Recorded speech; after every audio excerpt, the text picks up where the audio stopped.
Welcome to the Tenant Experience Network podcast.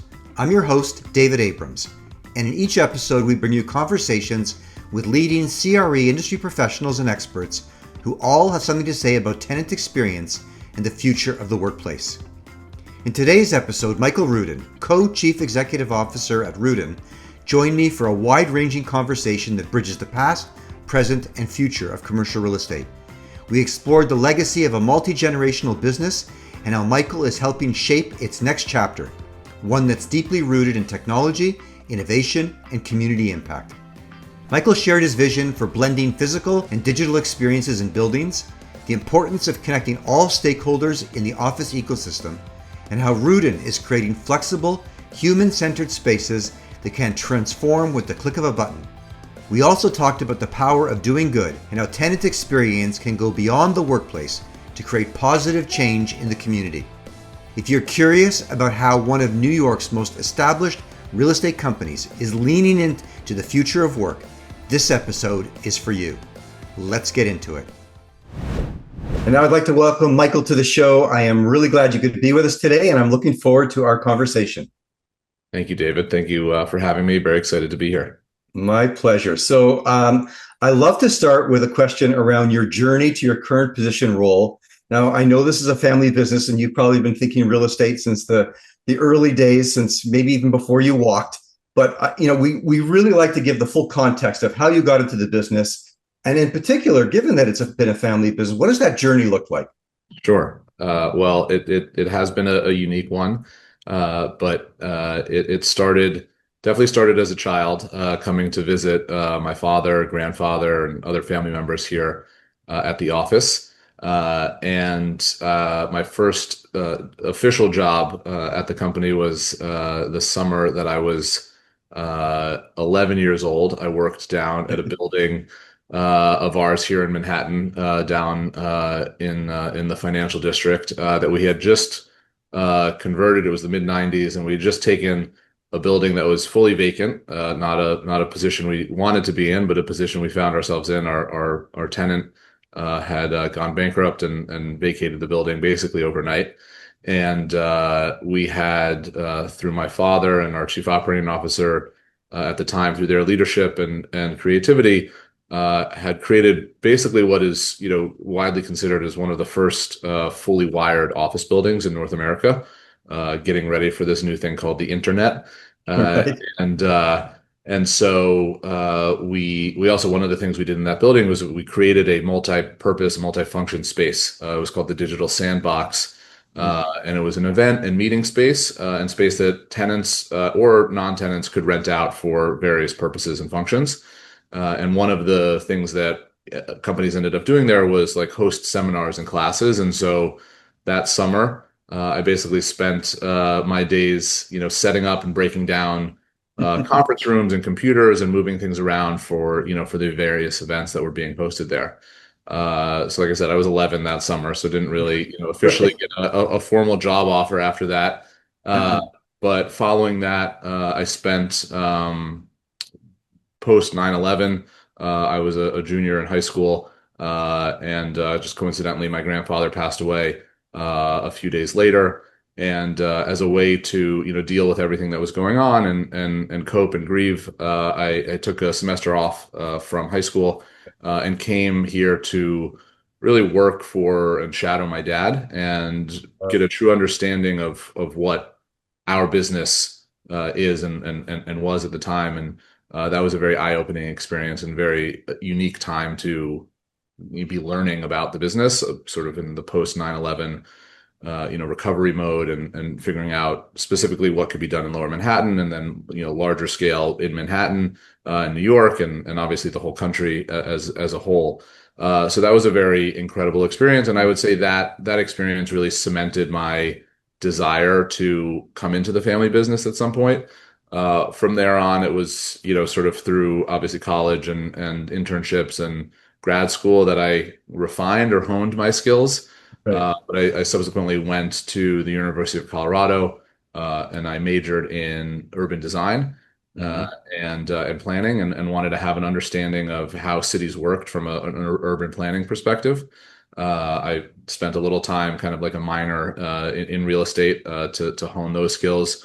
And then I had internships during college at Cushman and Wakefield to understand the brokerage side of the business, and then at Blackstone to understand the private equity side of the business. And from that point on, I think it was I had one summer left of school when I kind of started working here at the company before I graduated. And then after I graduated, I stayed out in Colorado for another year and a half. Ultimately, started a development company out in Aspen, Colorado, while also working for the family business part time, and then finally moved back to New York full time in 2010. Right. Sort of really started the arc of my career here at the firm then, and sort of off to the races from there. I did go to grad school. When I came back, I went to NYU to the Shack Institute of Real Estate to get my master's in real estate development, but was working full time when I did that. And yeah, that was the trajectory in a short period of time. No, that's great. I'm just curious. Was there an expectation that you would continue, in the family business, or, can you imagine if you had chosen a different career path? What would that have looked like? So no expectation, no pressure at all. My sister is here as well. We're Right. co-CEOs now for the past year and a half. She took a completely different path. Was not pursuing real estate in any form for during high school or college or immediately after, but ultimately found herself here as well. And both of us found our own sort of own ways here. Right. Uh, if I wasn't here, I think it depends. Uh, I would say I would, use this opportunity to like, check the fantasy box of like a race car driver or a professional athlete or, I don't know, an astronaut, something like that. More Right. fun than real estate. But this real estate had a calling to me, from an early age, as I shared. And I don't think there really was anything else by the Yep. time I got to the age of really, considering it that I wanted to do. Right. So I will note that your first, significant time spent, on that during that semester off was right after 9/11, and you're taking on this new role of co-CEO, just after the pandemic. So you've got good timing. Yeah. People always say, right, our business is cyclical and, many ups and downs. And our business in particular, and our company has weathered many, many storms. Right. And it's just the nature of the business. And you can't choose, when you're born or when you start to work or, any of that stuff, or what happens when you're entering, the workforce. But I personally think that, all of those opportunities have helped, shape who I am and the perspective that I have and that I bring to the table. Right. And that's, if you can, see through and persevere through, those really horrible times and those down times, then you can make it, through anything. And we've seen our fair share here, obviously, in New York City. Agreed. So you indicated that expectations weren't necessarily there, but at the end of the day, you still have to be the right person, for the right role at the right time. So I'm just curious, what do you feel has sort of, positioned you to be successful, in not only in this industry, but in the evolving roles that you've had at Rudin? What has contributed to your success? Skills, mentors, colleagues, books. What does that look like for you? Sure. Well, it's exposure to our business and our culture and our history, and that's something that our father, my sister and I, our father, shared with us from a young age. And again, it was never like you're going to learn about this because you're going to one day do it. It was just because that was his nature of wanting to be inclusive and sharing what he was working on, and just the family history, and starting to understand, the less kind of tangible things about our business, really, kind of around culture and the sort of the values that we promote, and foster here, and understanding that dynamic of why people want to work here, why people want to work or live in our buildings, what role we play as sort of constituents of neighborhoods or cities or an industry, whichever way you want to look at it. And many people throughout, my career, both family members or people at the companies and people outside the company who have, impacted my trajectory or my, sort of way of learning or understanding the business. And, family members as well who have, really shaped me, and, particularly my father, and didn't have the opportunity to work with my grandfather, but he was an incredibly important sort of influence in my life. And those experiences, both working in other companies, my internships, my studies, what I learned, going through sort of the urban planning process, and again, understanding cities and real estate from a sort of practical point of view versus like a business point of view, and then those real world experiences of the two developments that I did in Colorado after I graduated college, and learning the business and the world that way. And again, timing is everything. When I started formally started my career here, we were working on a major project that was ultimately called the Greenwich Lane, a major condo development down in Greenwich Village, and taking an old defunct bankrupt hospital and turning it into condominiums. And the evolution of that project, from the time our firm started bidding on it in 2006, we didn't start construction until 2013. And in the ensuing 7 years, we went through the great financial crisis, the European debt crisis,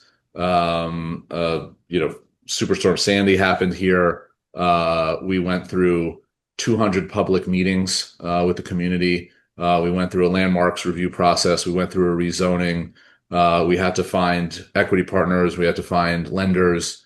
I joke that was like my PhD in real estate. And again, it just so happened to be the timing of when both my sister and I joined the business is when that project was getting off the ground. Like, you could not have, from my perspective, from a learning experience perspective, could not have scripted it really any better, to be able to learn from such a diverse, complex, and important and large scale project as that to enter the business. So again, lots of experiences. I always, my education was great, learned a lot in school, but I personally have learned a tremendous amount from the real world and things that I've done in my career. Yeah, and clearly it continues every day. I started this podcast in the summer of 2020. Just as the pandemic was taking root, just as a way to stay connected with people, and learn about what was really going on in the trenches of commercial real estate, and present an unbiased view, not what the media was saying, and not just, rah, it'll all come back, but really just understand what the reality was. And, today I just continue to be super interested in this evolution of commercial real estate. I think, for a long time it was, the industry was what it was. I think now it's an industry that is just changing so fast, so dramatically, and I think it creates so many opportunities. And certainly, the way we meet people's needs and the opportunity for technology to play a role. And at the end of the day, it's all about helping to make what we call buildings, places that are destinations of choice, places where people want to be. And I think you and your company believe in that concept as well. So just curious, as we continue to think about spaces and places, and now how, we're no longer just in the space business. Experience is really what is drawing people back to the physical workplace. What do you think is going to define, sort of the future of work? How do we seamlessly integrate, experience, workplace design, functionality, new amenities? What are you seeing right now? What are you thinking about most as the industry is continuing to evolve? Yeah, I mean, it really has been a true evolution. And, I think we started to really see it certainly pre-COVID, I'd say about 10 years ago, 2015, kind of plus or minus, uh, from two standpoints. One, the sort of the physical space that, we inhabit, predominantly on the commercial side, but also on the residential side as well. And how that space was programmed, what was offered to people in a building. But then also, what is the technological layer that, sits above, below, whatever you want to call it, to facilitate or enable the use and the interaction and the, functionality of those spaces. And that, sort of when, real estate and technology, I'd say, kind of collided, was that, again, 10 years ago, plus or minus, Right. or started to really, kind of generate new ideas and new concepts. Excuse me. And we were developing a building in the mid 2000 teens in Brooklyn that really, brought together kind of all of those things, building, built and operated amenities, state-of-the-art technology, a tenant app, connection to, the transit services that serve the building, providing more than, again, just four walls for your company to, Right. to run its business.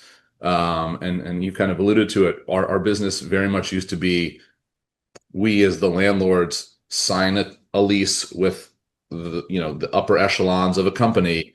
Mm. We deliver you your space in whatever, arranged terms and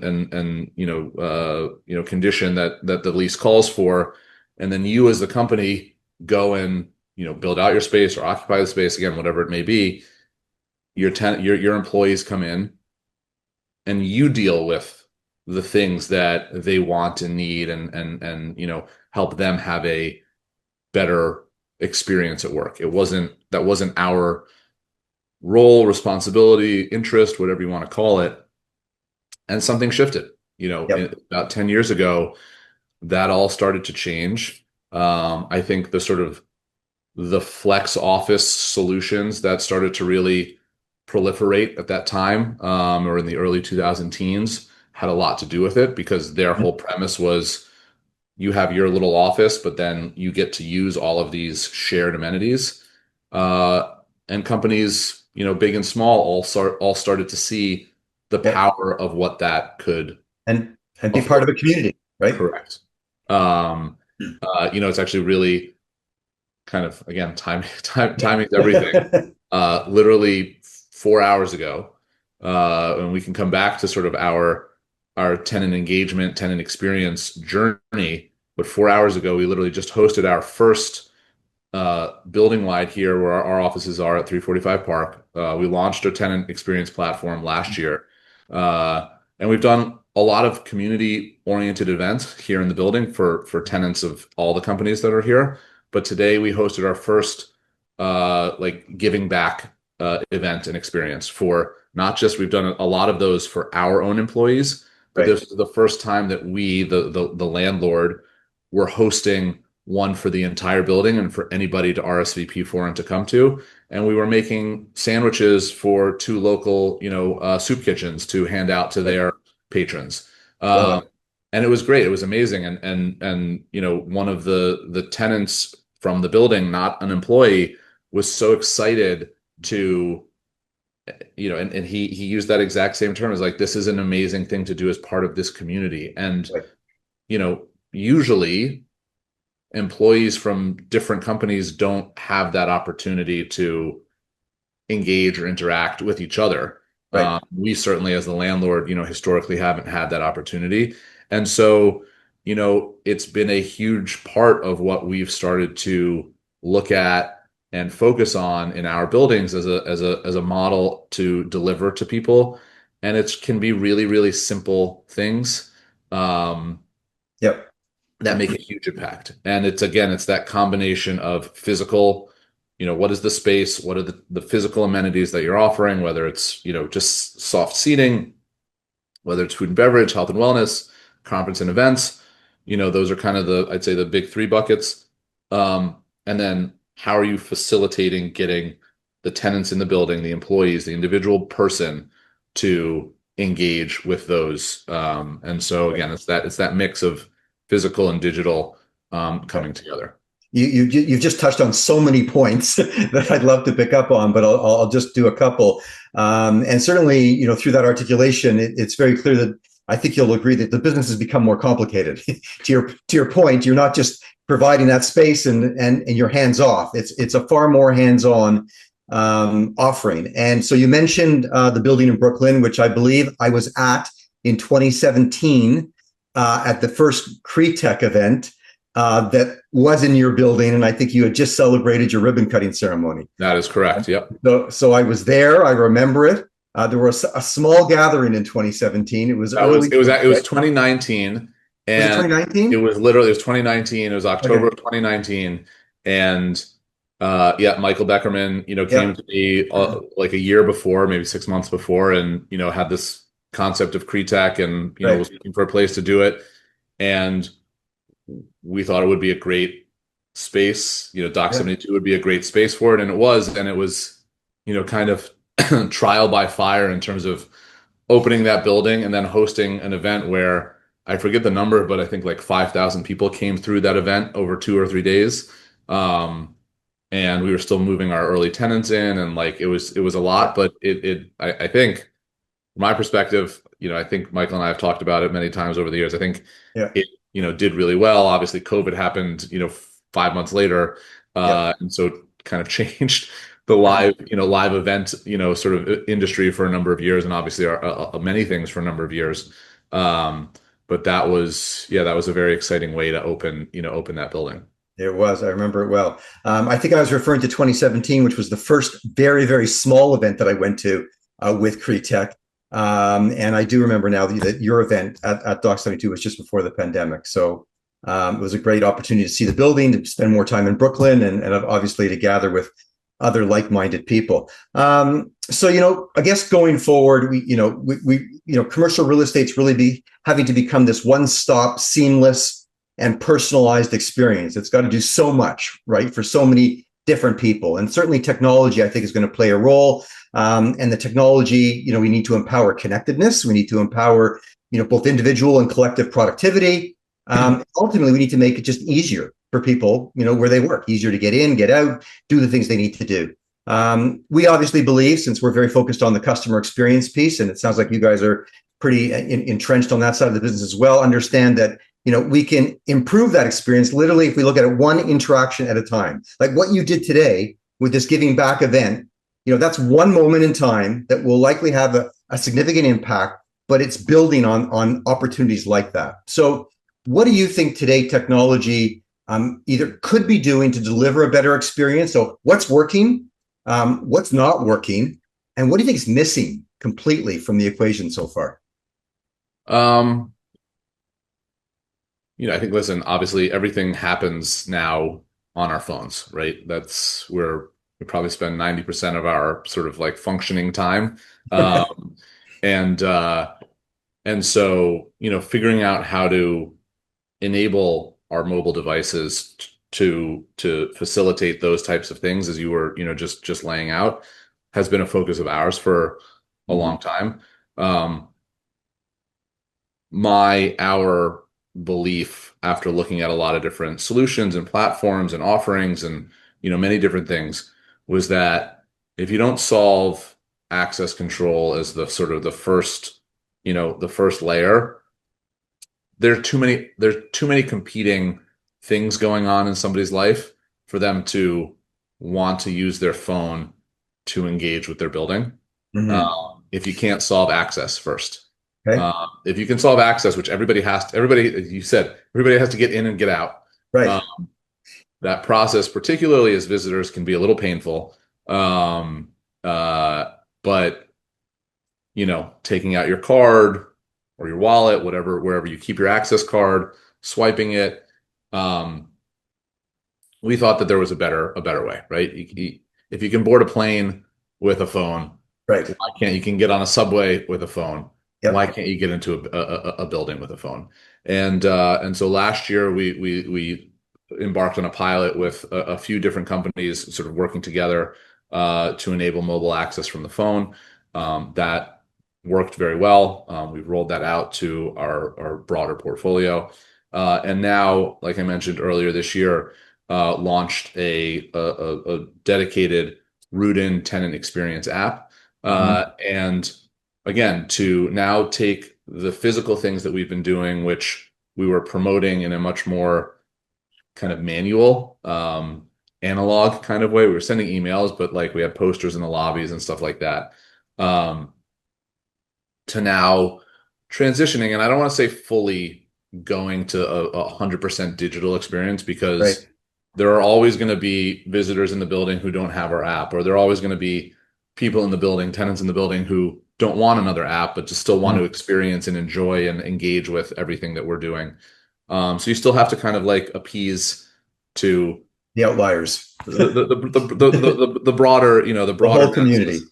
Um, and but again, it's relatively simple. It's complicated from a technological perspective, right? Getting all these things, as you well know, to come together and truly integrate Sure. like that. I Yep. don't want to undersell the importance of that. But once you execute on it and it's functioning, the impact from our perspective has been so profound with such kind of simplicity. And again, there's a lot that goes into planning events, figuring out space. Obviously, you have to pay for it. You want it to go well, but again, for so long, people have viewed office space as like, I come into work, and now I can go give back, right? Like what we did Yep. today. Or Yep. I can get ice cream one hot afternoon in the summer. Right. Or I can get iced coffee when I come in the morning, a couple days a year. Or, we brought in a local farm from New York, and they did like a CSA, or like a green market in our lobby for people to just Right. take produce. It's not it's not rocket science It's here. not rock. I Not always rocket say it. science. It's And not the rocket people, science. not everybody participates. But those who do, we've been bringing in one of their like success stories. We've been working with a animal rescue group, and a couple of times a year. We do it at a couple of different buildings now. They bring puppies in that are up for adoption, Yep. and people go like the wait list, gets created instantaneously from when people can sign up, because you can only allow so many people to come at any given time.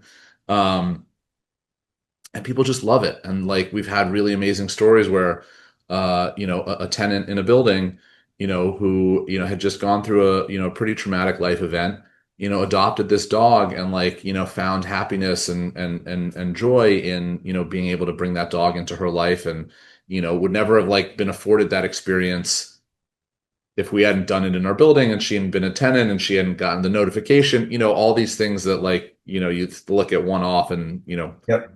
uh, are kind of separate. But then you think about it, and again, it's just simple things of creating community, being more at the human level than at the corporate level, and just giving people, and that should in turn help our corporate customers, our tenants, be better at their job. And I always say like their success is our success, and vice versa. Agreed. And that's what we want to be doing, and enabling for our tenants in our buildings. When we first started selling our platform, we were very different in terms of our language and our speak, and we were, rather than selling technology for buildings, we were very much about technology for people.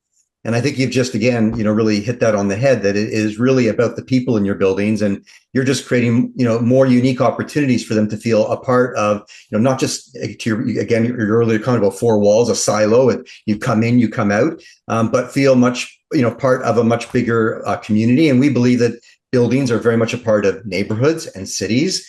And there's an incredible opportunity to blur those boundaries, blur those lines, and it creates all kinds of opportunity. And you continue to echo that same sentiment.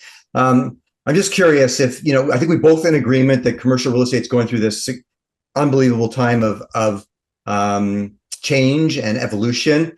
If budget and resources, so this is the question I get to give you, where you don't have to worry about money. Isn't that great?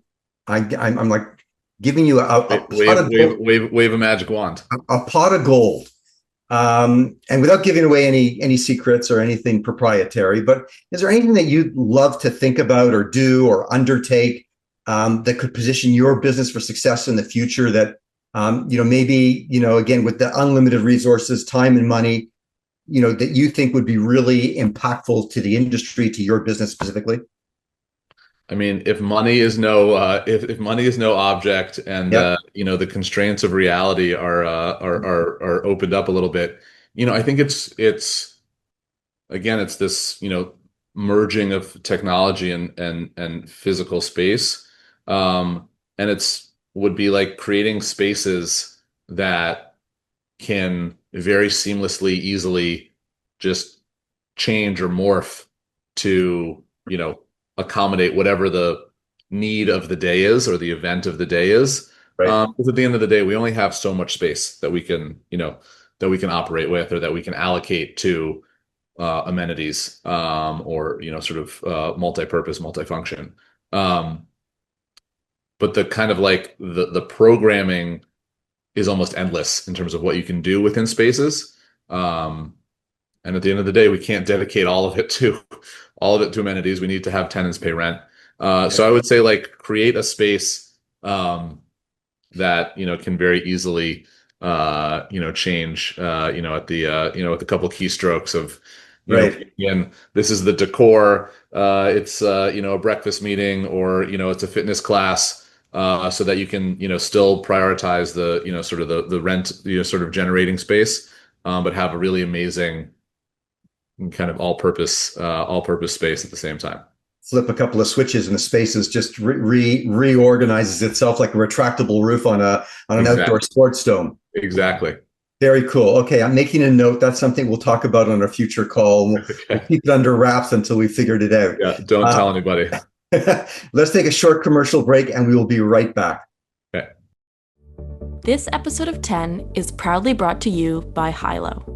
Hilo is a rapid deployment workplace engagement platform for the hybrid world that enables building operators to connect to their tenants, whether they are at work, at home, or anywhere in between.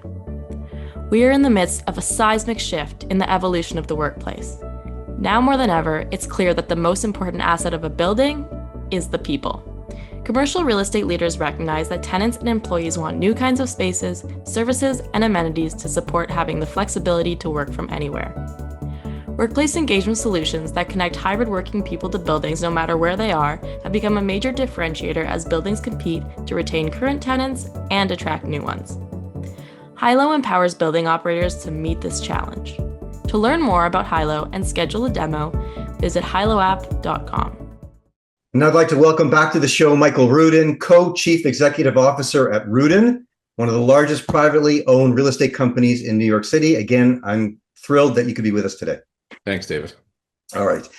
So again, we've talked a little bit about this, but I know from experience, guest after guest, particularly since COVID, have echoed the same sentiment that, they used to be in the business of just literally that their core customer was the person that signed the lease. You mentioned that earlier. They were the most important person. They were the customer. However, all that has changed. And now today, every single person that enters their building, for whatever reason, is now someone that they think about and they're concerned about, and they want to make sure they have the best experience. We're seeing more and more commercial real estate operators, particularly office, think more or draw more influence from the hotel and restaurant industry, and really begin to up the level of hospitality. And even as we look at our own technology, as we continue to sort of define how we present ourselves, we're starting to introduce this notion of being a hospitality operating system.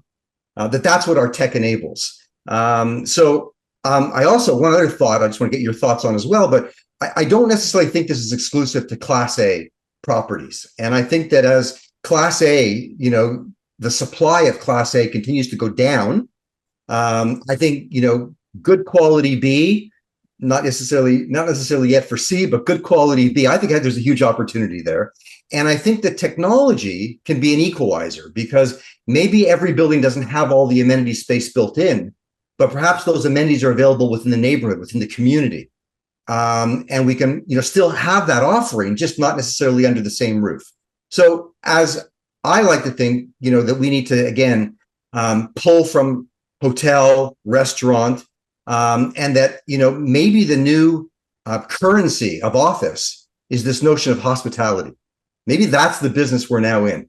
Just want to, again, get a little bit more of your thinking around that concept. Yeah, well, first of all, it sounds like you've either bugged our conference rooms or have been sitting in meetings with us, because this is something we talk about all the time.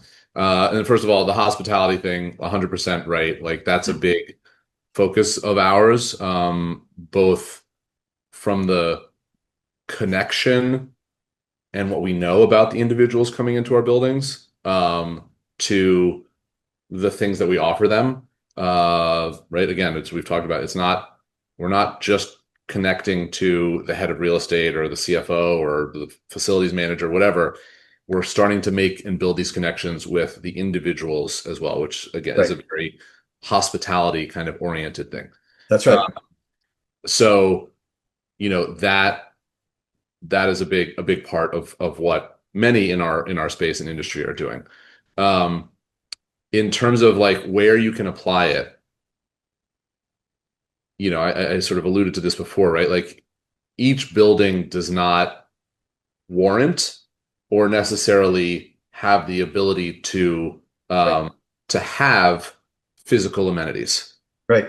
That doesn't mean the tenants that those buildings don't deserve those amenities or aren't looking for those amenities as they, figure out their next space needs. So how do we figure out how to deliver something to them where there's not a physical amenity or there's less of a physical amenity, whatever the case may be, than what we may have in a building like this building where it's 2 million square feet and we can allocate a pretty good amount to physical amenities for the tenants to be able to use. So, and we have everything in our portfolio from, 250,000 square feet to 2 million square feet. Mm-hmm. And we talk about all the time, what does it mean to be a Rudin tenant? End it there. Not a Rudin tenant at this building, not a Rudin residential tenant, not a Rudin office tenant. What does it mean to be a Rudin tenant? Exactly. And what are you able to tap into as a tenant in our portfolio? Right. On the residential side, maybe you live on the Upper East Side, but you spend every day working downtown, but you don't have a physical office. You're, more remote or a freelancer or whatever your situation is. Would it be beneficial for that person to have a place to stop at in one of our office buildings downtown? Maybe, probably. Stuff that we're trying to like learn and figure out and understand from our tenants and our customers, if those types of things would be warranted. Right. We have a cluster of office buildings here in Midtown, again, ranging from 2 million square feet to, a few 100,000 square feet. If you're a tenant in one of those smaller buildings, regardless of what you're paying in rent, like, would it be a value add and help leasing to afford access to the tenant only amenities here in this building, which generally, from what we've seen, no matter how much you plan and strategize as to sort of the how much a space will be used, they generally never get used as much as you think they will be.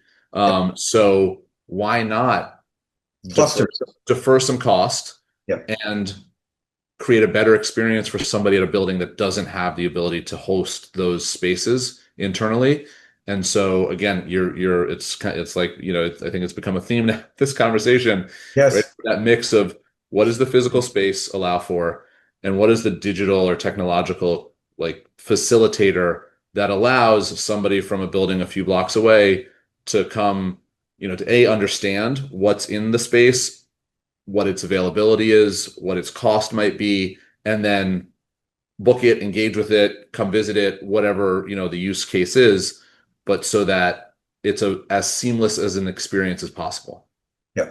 And I think that's the power of the portfolio and the power of creating that single brand is when there's an opportunity to look at clusters of buildings. Why build the exact same amenities in 3 buildings when they're literally a block from each other?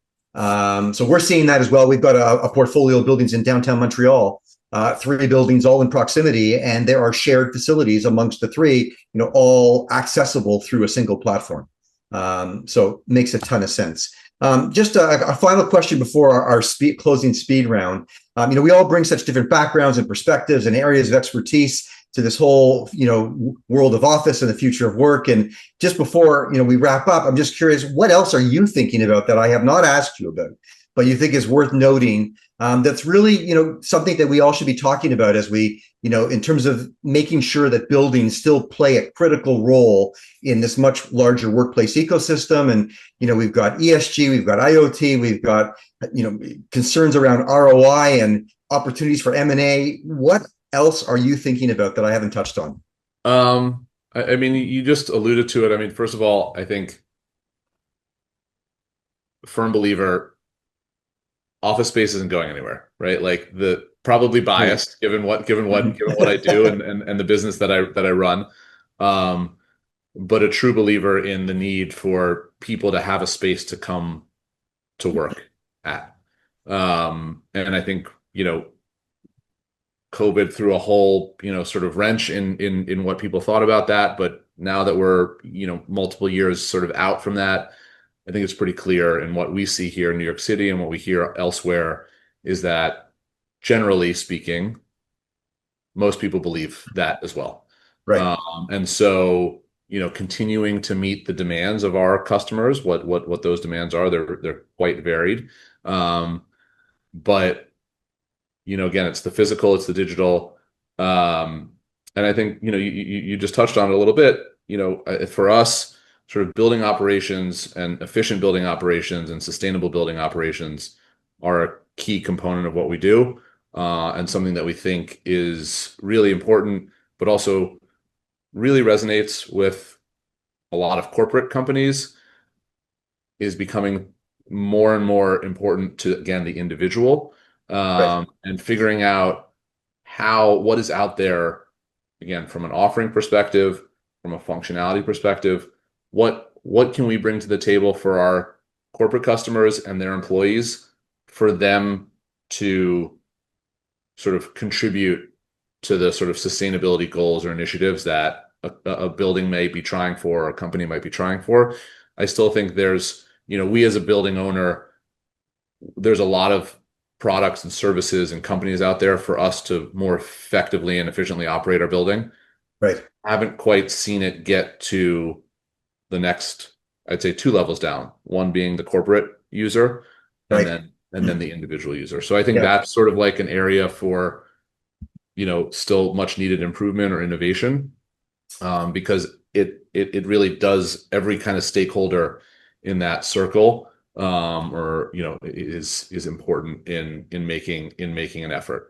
Agreed. I think that makes a ton of sense. Something we think a lot about, that the boundaries between the building, the occupant, and the occupier, and all of the occupants. The technology needs to begin to blur. We don't need separate platforms, technologies, apps, websites, portals that users use, that the occupant uses, that the building uses, and tremendous opportunity, I think, for a more holistic solution over time.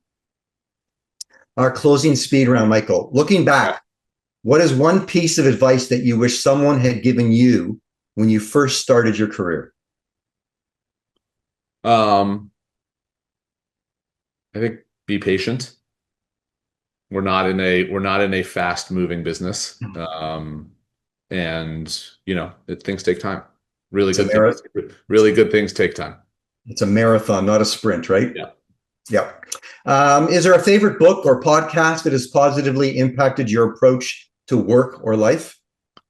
I'd say something that I read in the last 6 months, that maybe 9 months. I guess it was the end of last year. That I really enjoyed, was called "Solve for Happy," by a former top executive at Google, and heard him on a podcast talking about his book, and read the book, and really enjoyed it.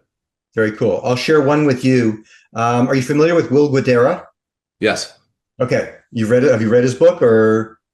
I have not. I know his name, but I have not read his book. It's a must read. It's called Unreasonable Hospitality. And given our conversation, I think you'd really enjoy it. It's a fun read and a great read. Okay. Cool. Name one way in which technology has improved how you live personally you live or work? Ooh. I'd say this is a double-edged sword or coin, whatever you want to call it, but connectivity. I think it's got pros and cons. Allows me and us and people to be more flexible with where they work from, obviously. Right. Right. But that comes with downsides as well. Time with family can be compromised or interrupted more easily than it certainly was when, I remember my dad working. There were no cell phones Right. when I was my kids' ages. And so, when you left the office, you left the office. But again, I think there's many upsides to that, and but some negatives as well. Right. As commercial real estate continues to evolve, are there any skills that you think the industry is going to need that it perhaps didn't have in the past? Like what either skills or roles do you think you'll be drawing upon in the future versus maybe the more traditional roles that were needed to be filled in the past? Well, I don't know if it's a skill necessarily, but a proficiency, an understanding, a willingness to embrace AI. I think Right. is listen. I think it's obviously a very, very hot topic right Yep. now and for the last year plus in many different industries. I think it's largely yet to impact real estate in a significant or meaningful way. I think that's going to happen over time, and I think the sort of the future workforce, I think they will, but it's sort of like we'll have to understand what the use cases are and scenarios are for AI in real estate, and then how to function with it and how to work alongside of it. Right. Our normal last question, you sort of answered right out of the gate. I normally ask, if you weren't doing this now, what would you be doing? So you answered then, a race car driver, professional athlete. Still sticking with that? I'm going to still stick with that. Yeah. Okay. Yeah. Those are, I'd say, what I remember, saying I wanted to be when I grew Yeah. up. And I'd say now I just turned 40. I'd say I'm still sticking with that. Yeah. Well, I for one think you've still picked a pretty exciting industry. I started a bunch of years ago in commercial real estate, completely different sort of angle, but I pitched in One Brookfield Place here in Toronto as my first client. That's where I fell in love with the built world and commercial real estate and helping to create community and helping to deliver great experience. And I've stuck with it. It's been a long time. I could throw in one more thing. Sorry to interrupt. Yeah. A Lego designer. Ah. But that goes in that I think that ties in because I've loved Legos from a very young age. I still love Legos. I built a lot of Legos with my kids. Yeah. And I feel like that would be a really cool place to work. Whenever I'm in New York, I always go by the Lego store and take a picture of whatever they've newly designed in their windows. So I think it's time for Rudin to maybe sponsor one of their windows and build something special. You can't see it on camera, I don't think, but I have a Lego model of this building that two friends got me 10 years ago for my 30th birthday. So amazing. Very much like an activity and a hobby that I find a lot of joy in and do with my kids, like I mentioned, and I think would be a really great place to work that brings together a lot of really cool disciplines and interests. So I would say maybe I'd apply for a job with the Lego group if I was not here. It's all about building, right? There's a close connection. I totally get it. Listen, Michael, thank you so much for joining us today on the program. A lot of great learning, a lot of great insights, and just more important, just a really enjoyable conversation. So thank you very much. Thank you. Really appreciate it. Thanks. That's a wrap on today's episode of 10. I want to thank Michael for joining me on the program. If you enjoyed this episode, don't forget to subscribe and leave a review. It helps others find the show. Thanks for listening, and until next time, I wish you all continued success in building community where you work and live.